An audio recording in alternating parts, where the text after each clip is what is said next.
persona totalmente distinta después de haber pasado por ellos. En la Biblia nosotros tenemos varios de esos eventos. Uno de esos eventos es David y Goliat. Seguramente David no fue el mismo después de aquella batalla. Aquella batalla cambió completamente la vida, la historia y el futuro de David. También tenemos Moisés y la zarza ardiente. Cuando Moisés se encuentra ahí con Dios en aquel evento tan especial, en el cual de ahí para adelante su vida nunca más fue la misma. Momentos así de profundo impacto cambian nuestras vidas de una manera transformadora, y esos momentos son aquellos en los cuales Dios nos transforma para que nosotros seamos lo que Él quiere que nosotros seamos. Un antes y un después. Son esos eventos que nos transforman en lo que debemos ser. Nosotros también hemos visto eventos así en el cinema. Hemos visto momentos en los cuales determinado personaje experimenta un cambio de chip, un cambio de mentalidad, un cambio de perspectiva, donde se revela su potencial, donde sale hacia afuera quién él realmente es. Y esos eventos de transformación son eventos que marcan no solamente la historia de los personajes, pero también marca la historia bíblica. Y uno de los eventos que vamos a meditar hoy día es un evento como este. Es cuando Jacob fue transformado en Israel. Cuando Jacob fue transformado en un hombre que efectivamente lograba hacer lo que Dios quería para él. Acompáñenme ahí en esa lectura de Génesis 32. Vamos a leer ahí los versículos 23 al 32, pero después vamos a dar ahí el contexto de todo el capítulo. Génesis 32, del 22 al 32. Así dice la palabra de Dios. Génesis 32, versículo 22.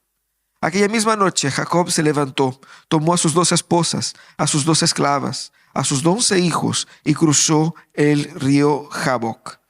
Una vez que lo habían cruzado, hizo pasar también todas sus posesiones, quedándose solo. Entonces un hombre luchó con él hasta el amanecer.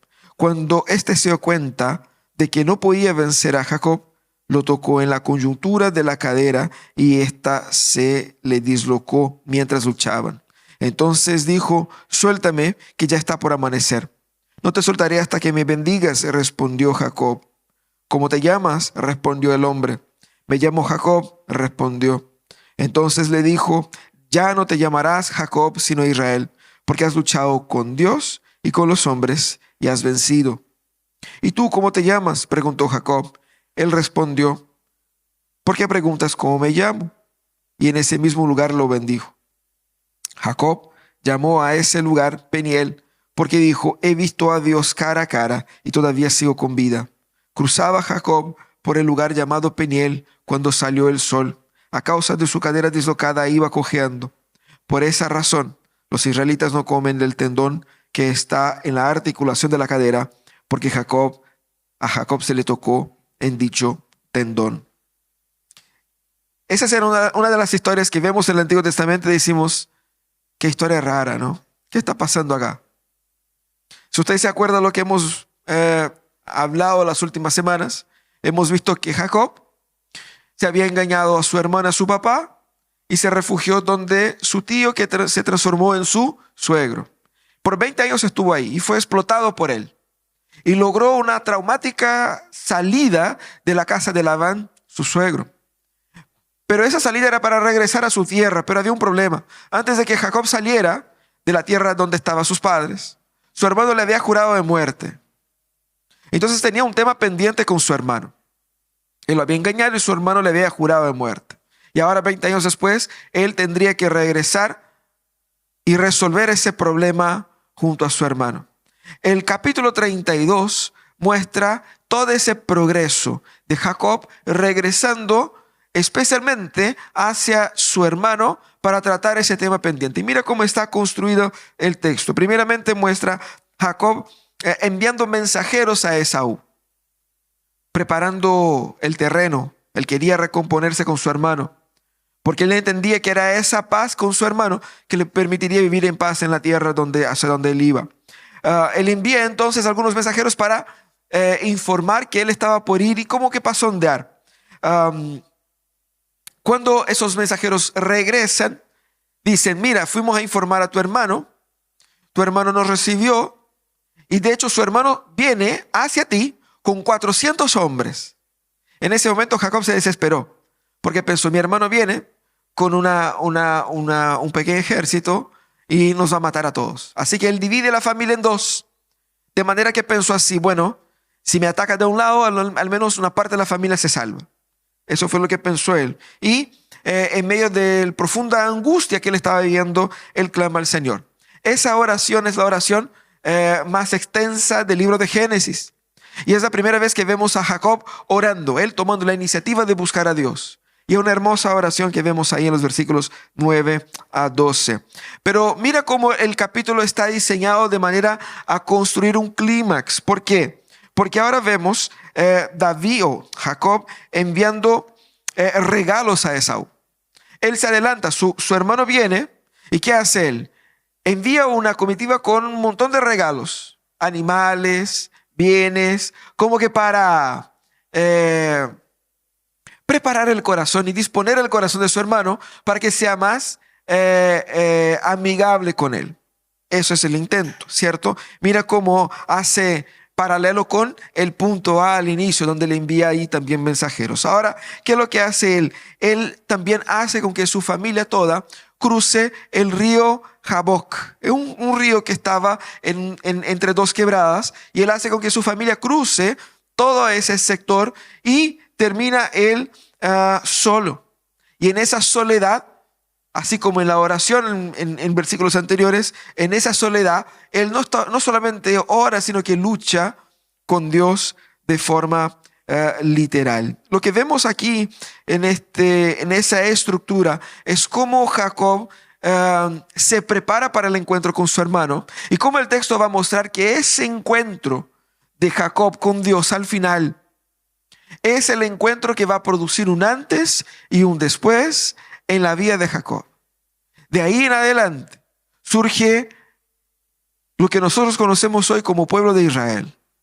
Por primera vez en la historia surge ese nombre, un nombre dado por Dios a un hombre que iba a resignificar toda una historia.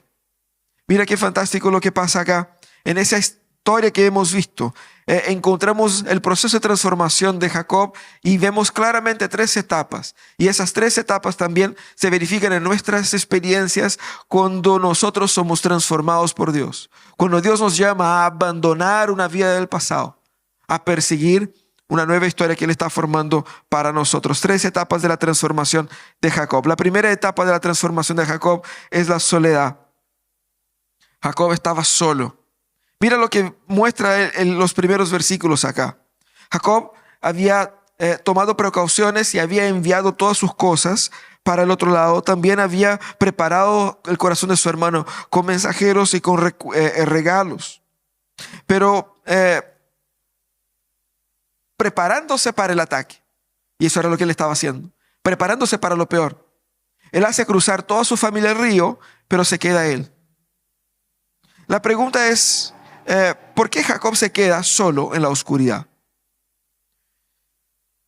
Era una experiencia bastante peligrosa, porque en la oscuridad él podía ser objeto de animales peligrosos. Él podía ser objeto de enemigos que pudiesen tratar de robarle, ya que él estaba desprotegido, no tenía funcionarios, siervos, animales, nada como que para dar alguna protección. Él estaba bastante aislado en la madrugada, solo en la noche, y esa soledad de Jacob representaba el estado de su corazón. Él se quedó completamente solo porque es así como él se sentía. Ante el problema que él tenía enfrente a él, que era su hermano. Ese problema no era un problema de su familia, no era un problema de sus funcionarios. Ese era un problema totalmente y única y exclusivamente de él.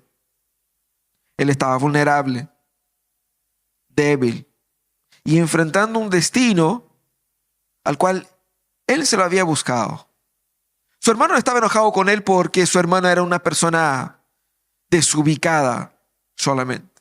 Era un poco desubicado, era medio tonto. Pero su hermano estaba enojadísimo con él porque él le dio razón. Él lo había engañado. Engañado a su padre, a su hermano. Se le había robado el derecho de primogenitura. Por lo tanto, él se lo había buscado esa situación. Y ahora él estaba al borde del colapso. Y esta soledad representa la situación en la que él estaba. Él ya no estaba sufriendo cuando sufría con Labán. Porque antes él sufría la injusticia que otro provocaba. Ahora él estaba sufriendo, por anticipación, eso es verdad, la injusticia que él provocó. Él era el villano en esa situación. Entonces, Jacob era un hombre profundamente atormentado por su pasado, atormentado por su histórico, atormentado por su currículum, atormentado por su nombre. Su nombre significaba el que suplanta, el engañador. Y ahora ese pasado le venía a cobrar el precio de sus actitudes y por eso él estaba solo. Es exactamente así como él se encontraba, en la oscuridad. Y en la oscuridad se da una misteriosa pelea. Pero ¿por qué esa soledad es importante? La soledad de Jacob aquí es un reconocimiento de su debilidad y de su humillación. Él se humilla delante del Señor, ya en la oración que había hecho versículos antes. Cuando se presenta ante el Señor, suplica al Señor misericordia y le ofrece al Señor su servidumbre. Él ahora estaba en una condición de vulnerabilidad delante del Señor también. Y él ya había expresado eso antes y ahora lo hace después con esta postura. Su soledad, poniéndose a la disposición de Dios, deshaciéndose de todo lo que le podía distraer, de todo lo que le podía configurar recursos. Él no confiaba en sus animales ni en sus siervos. Él no confiaba en sus regalos. Él no confiaba en sus conquistas. Ahora él estaba solo él y Dios. Esta soledad de Jacob nos apunta hacia nuestra soledad también. Hay momentos en que nosotros experimentamos crisis profundas en el alma. Momentos donde pensamos que todo se fue a la B. Donde pensamos que ya no tenemos cómo regresar. Y en esos momentos de profunda miseria, Dios nos encuentra en nuestra soledad y en nuestra oscuridad. Necesitamos nosotros pasar por el valle oscuro, como estaba Jacob, un valle oscuro de muerte, donde nuestros planes parecen fracasar, donde nuestro pasado parece que nos ha ganado, donde nuestros pecados nos atormentan. Y es ahí, en esa oscuridad, donde Dios nos ve, desnudados de nuestros logros, desnudados de nuestras conquistas, desnudados de todo lo que nos puede dar estatus y protección. Ahí es donde Dios nos ve, donde no tenemos nada, donde no somos nadie, donde nadie nos conoce, donde somos lo que somos. En esta soledad, en esa oscuridad, a solas con Dios, Dios nos confronta con nuestra incapacidad. Jacob, no eres capaz de derrotar a tu hermano, ni eres capaz de cambiar tu pasado. Eso es lo que la soledad de Jacob le enseñaba. Eso es lo que el Señor nos enseña en nuestra soledad. No eres capaz de vencer con tus propias fuerzas, con tu propio empeño, con tu propia dedicación. Nosotros vivimos en una cultura que dice, tira para adelante que todo va a estar bien. Y eso es mentira. Eso es mentira. ¿Quién dijo que todo va a estar bien? ¿Quién te puede garantizar eso? ¿Quién te puede garantizar que si te portas bien, si haces todo lo correcto, te va a ir bien? No, nadie te puede garantizar eso. No podemos controlar nuestro propio éxito. Porque no podemos controlar absolutamente nada. Y es en nuestra soledad, en la oscuridad, en la miseria, en la pobreza, donde nos encontramos con lo que realmente somos. Débiles, frágiles, incapaces de controlar el futuro. Eso es lo que realmente somos. Dios, antes de transformarnos, primeramente Él nos quebranta. antes de transformarnos, Dios primeramente nos quebranta. Y ese quebrantamiento es absolutamente necesario. Jacob necesitaba de la oscuridad, porque la oscuridad es donde viene la segunda parte, la lucha. Mira lo absurdo que es esa historia. Él estaba ahí y en la oscuridad surge un desconocido de la nada y empieza a pelear con él. Y esa pelea era muy absurda porque él no sabía qué es lo que quería ese uno, pero seguramente sabía que había una confrontación ahí, una enemistad ahí, había un antagonismo ahí. Esa es la segunda vez en ese capítulo donde vemos que Dios como que se le ofrece como una especie de antagónico a Jacob. La primera vez es al inicio del capítulo, donde la Biblia dice que el Señor envió hacia Jacob unos ángeles. Y nosotros tenemos la idea de que los ángeles son esos seres gorditos con alitas, tocando arpitas, lindos, hermosos, como elfos del Señor de los Anillos, ¿cierto? Pero con alas. El concepto bíblico de ángeles son seres terroríficos. Tanto que casi todas las veces que aparecen, lo primero que dicen es: no se asuste. Si dicen eso es porque son seres que provocan temor. Y eso es lo que había pasado. El Señor ya le había entregado ahí una especie de evento de provocar una alarma, una alerta en Jacob, enviándole ángeles, provocándole temor y susto. Ahora hay una lucha, pero al principio Jacob entiende eso, que es un tipo desconocido que se está enfrentando a él. Y él no tenía otra opción que luchar contra ese desconocido. Y la pelea se extiende por bastante tiempo, por varias horas. Ahí el viernes tuvimos la famosa lucha de Mike Tyson con Jake Paul, ¿cierto? Un influencer, un youtuber contra el gran boxeador Mike Tyson, que ya está ahí, ¿no es cierto? Más para allá que para acá. Ya está ahí con sus años encima, se le notaba, pero todo por el entretenimiento, ¿cierto? La entretención ahí haciendo lo suyo. Pero uno que ve no se da cuenta, pero uno que está en la batalla, 30 segundos es una hora. El esfuerzo es brutal.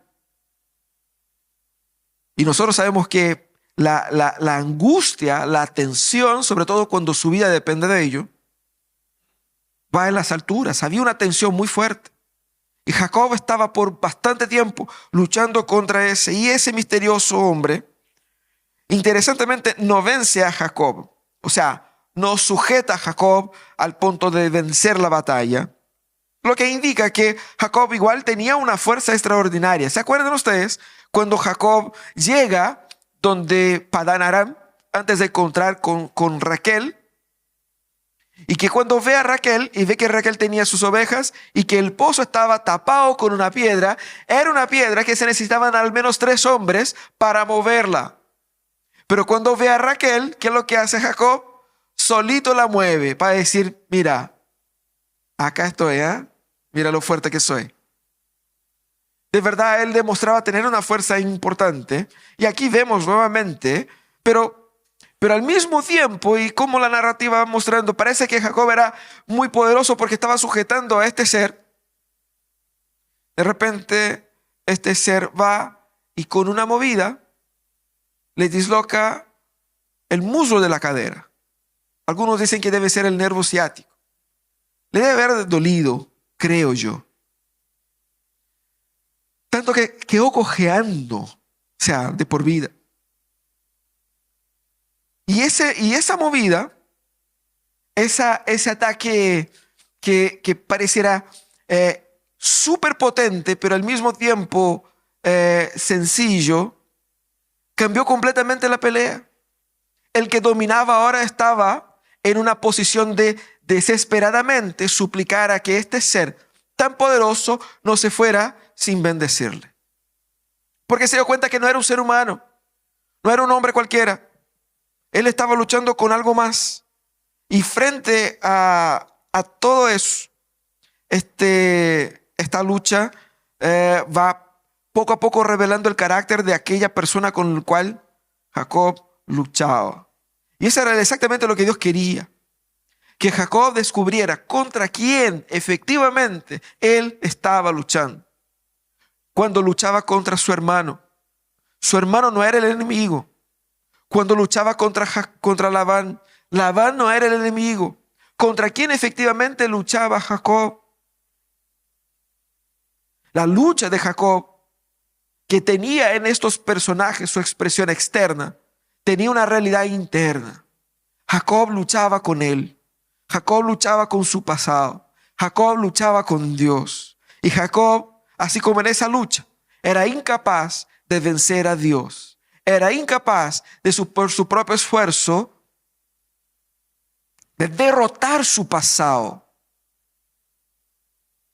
¿Y qué es lo que hace Dios? Pone a Jacob en una posición donde antes era el dominante, ahora era el suplicante. De aquel que dominaba, Jacob ahora oraba. Lo sujetaba para no dejarlo partir porque quería su favor, quería su bendición, como un hombre que oraba suplicando la gracia de Dios. ¿Por qué Dios vino a luchar con Jacob? ¿Qué es ese hombre? Los teólogos creen que esa era una preencarnación de Dios ahí, como hemos visto en otros momentos, sobre todo en Génesis. Dios asumiendo forma física para momentos específicos de la historia. ¿Y cómo era? ¿Y cómo no era? ¿Y por qué era? ¿Y por qué así? ¿Y por qué no? ¿De dónde vino? ¿Hacia dónde fue? No tengo idea, la Biblia no habla, no importa.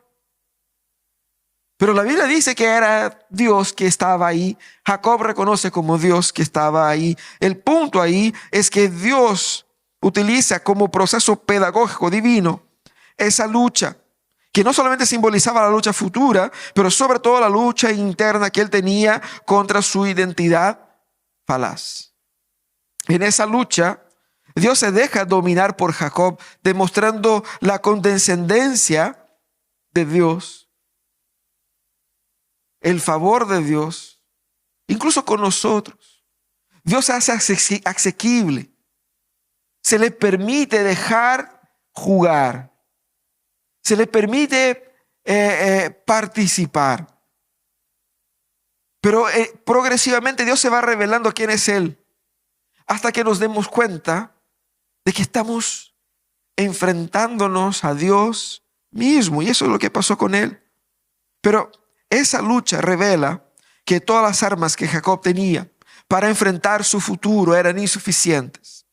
Todas las herramientas que él tenía pensando el encuentro con su hermano eran insuficientes. Y lo que él más necesitaba no era de su fuerza, no era de su empeño, no era de su astucia, ni de sus regalos. Lo que él más necesitaba era del favor de Dios. El que clame y que suplique a Dios desesperadamente era el reconocimiento de que solo si Dios lo bendice, él tendría éxito.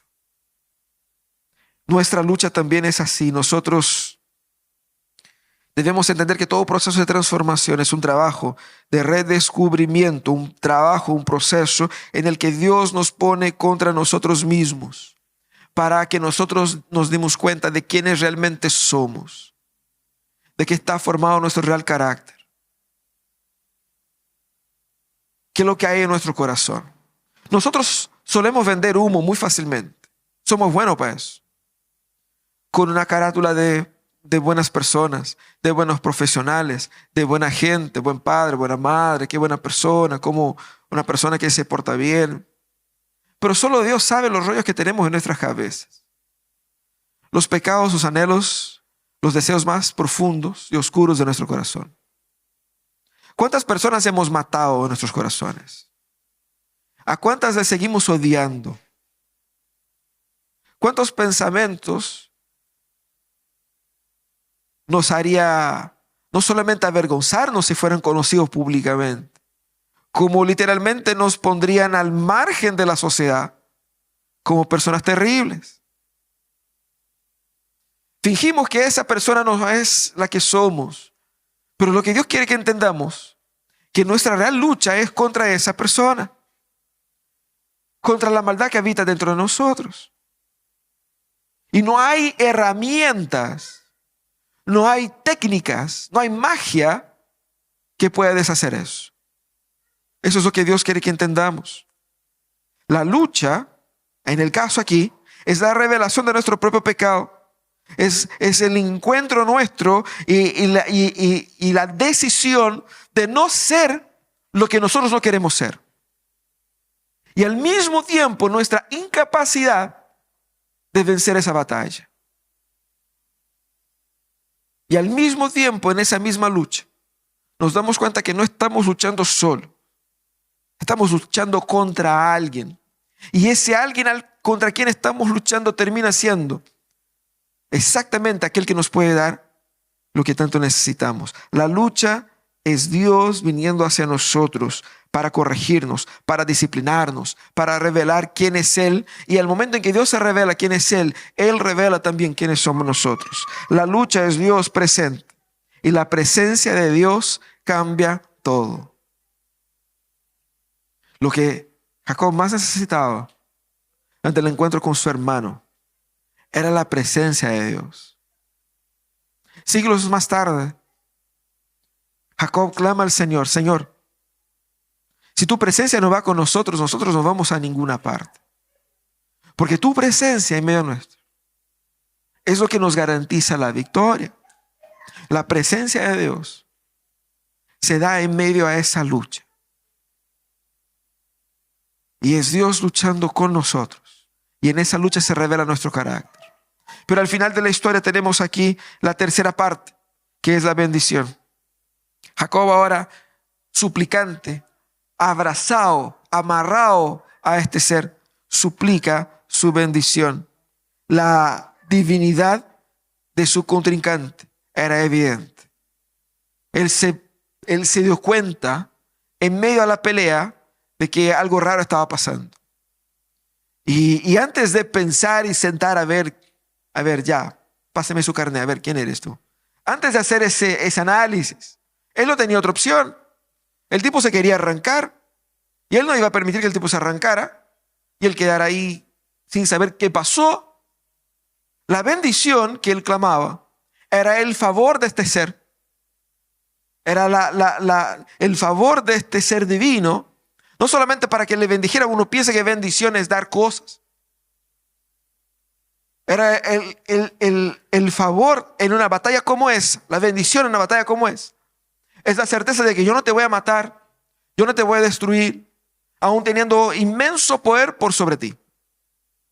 La divinidad de su contrincante se hacía cada vez más evidente y él dijo: se está a punto de amanecer, así que tengo que ir.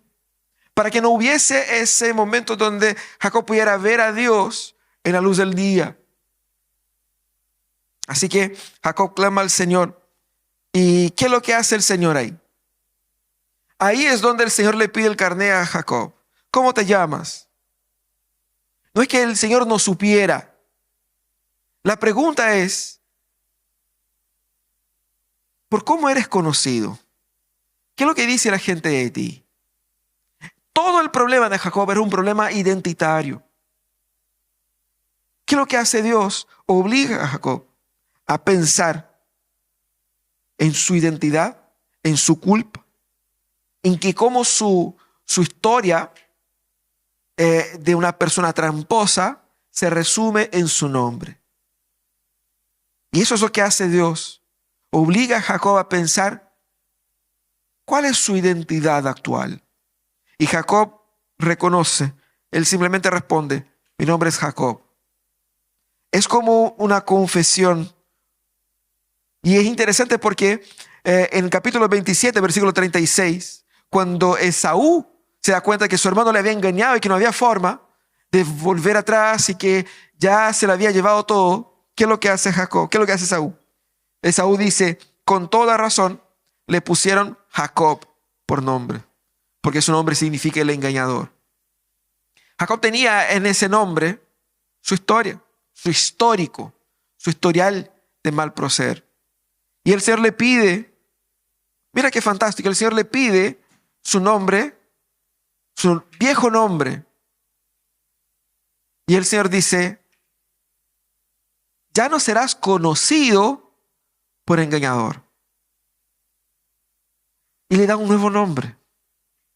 Hay mucha discusión sobre lo que significa Israel. La idea de que has vencido. Hay la idea de que significa príncipe de Dios. Hay una discusión sobre el significado del nombre. Pero el punto es, Dios aquí cambia la historia de Jacob. Cambia el histórico de Jacob. Le borra su pasado y le da un nuevo futuro con un nombre que Dios le había dado. Es un título. Tú serás conocido por eso. No serás conocido por tu pasado, sino por lo que yo haré en ti.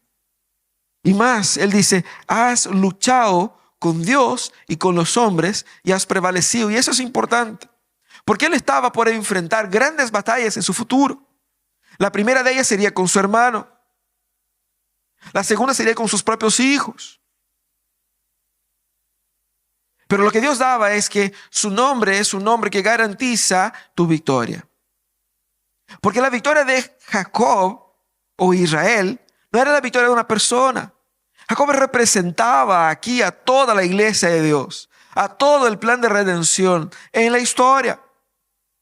Era Dios mostrando que nosotros, así como Jacob, recibimos un título, un nombre, una historia que no está armada, basada, depositada únicamente en nuestro pasado pecaminoso, sino que recibimos una historia redimida, restaurada. Y eso es lo que hace Dios aquí. Como las empresas que hacen un nuevo branding, que le cambian el logo, le cambian el nombre, para dar al consumidor una nueva impresión de lo que están viendo.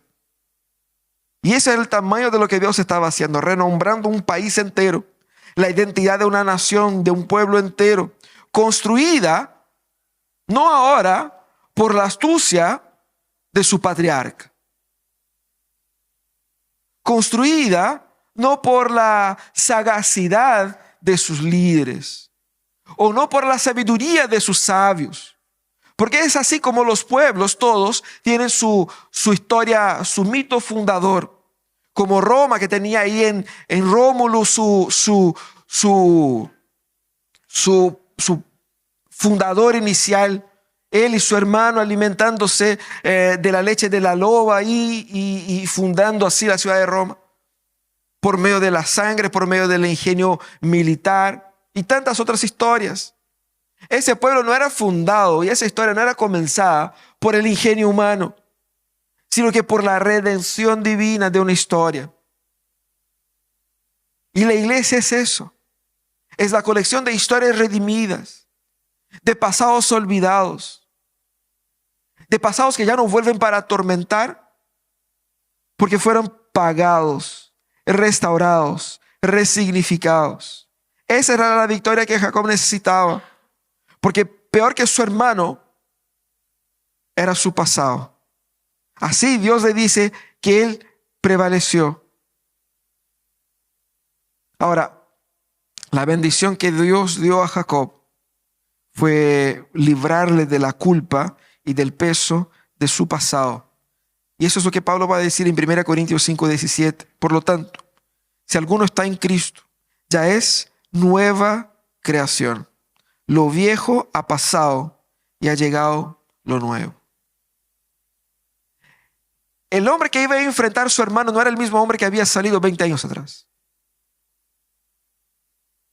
Después que salió de Betel, o después que salió del territorio donde estaba en Hebrón, ahí donde estaban sus padres, él en Betel, luego en Padán Aram, ahora de nuevo en Peniel, tuvo encuentros con Dios. Y ese último fue el encuentro más transformador. Él salió Jacob, pero regresó a Israel. No solamente tenía riqueza y familia, ahora Jacob tenía un futuro. Y esa es la bendición que Dios derrama sobre nosotros. La bendición de Dios para nosotros no es darnos cosas, no es darnos bienes, dinero, porque todas esas cosas son perecederas, son frágiles, pasan, y muchas de ellas, más que bendecirnos, termina conduciéndonos hacia destinos a los cuales Dios no nos quiere que llevemos. La bendición de Dios para nosotros es librarnos de una identidad de muerte. Es dar a nosotros una nueva identidad, una identidad de vida. Dios nos libra de todo lo que nos amarra a nuestros pecados. Dios nos libra de todo lo que nos amarra a nuestro pasado. Dios redefine nuestro futuro y Dios nos da en ese nuevo futuro nuevas y hermosas posibilidades. La bendición de Dios aquí a Jacob era la validación de Dios hacia él. Era la aprobación de Jacob ante Dios. Era la orientación y la certeza de que él contaría con Dios de por vida. Y va a su casa Jacob cojeando. Y eso es notable porque el gesto de cojear es la postura del santo, que camina no por su fuerza física, sino que por la fuerza espiritual. Jacob encontraría a su hermano físicamente más debilitado de que cuando salió, pero espiritualmente mucho más fuerte. Y esa era su fuerza verdadera. Esa es nuestra fuerza verdadera. Esa es la bendición que necesitamos. ¿En qué etapa de maduración de tu carrera espiritual estás? Y es interesante recordar eso. Jacob entendía que antes de vivir el plan de Dios a su plenitud, él tenía que reconciliarse con su hermano. Porque algo pasó aquí y no hemos mencionado. Jacob estaba regresando, pero su hermano no vivía junto a sus padres necesariamente. Él no necesariamente tenía que ir donde su hermano primero. Él podía regresar donde sus padres, vivir ahí un tiempo después, ver qué hacemos con este tipo. Pero él decide ir primero a su hermano, porque está haciendo lo que dice ahí en Mateo 5, 23, 24. Donde dice, por lo tanto, si estás presentando tu ofrenda en el altar, y allí recuerda que tu hermano tiene algo contra ti, deja tu ofrenda allí y delante del altar, y ve primero, reconcíliate con tu hermano, y luego vuelve y presenta tu ofrenda. ¿Qué es lo que está haciendo Isaac o Jacob aquí? Exactamente eso. Él entendía que tenía que reconciliarse con su hermano antes que pudiera vivir el plan de Dios para él, a su plenitud. Ese tema pendiente tiene que ser resuelto. Y gran parte de la madurez espiritual nuestra está en resolver los temas pendientes, las enemistades pendientes, los pecados que tenemos ahí y que no hemos resuelto, las cosas que dejamos ahí marcando.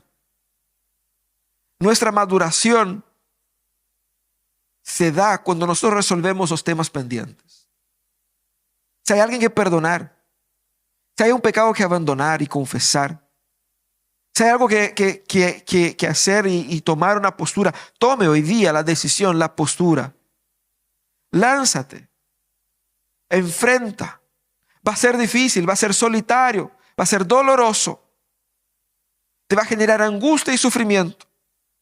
Pero al final de este valle oscuro, así como Jacob, también habrá victoria. No sin marcas, pero estas marcas revelarán nuestra propia limitación y la fuerza espiritual de Dios en nosotros. Mira lo que pasó con Pablo, que clamaba al Señor que le quitara ese espina que él sentía, ese dolor, esa angustia, no sabemos qué es lo que era. Y la palabra del Señor exactamente es, mi poder se perfecciona en tu debilidad, porque mi gracia es para ti suficiente. Antes de servir al Señor, debemos reconciliarnos, pero para usarnos, Dios nos quebrantará, Dios nos conducirá a valles oscuros, Dios luchará con nosotros, pero también por nosotros.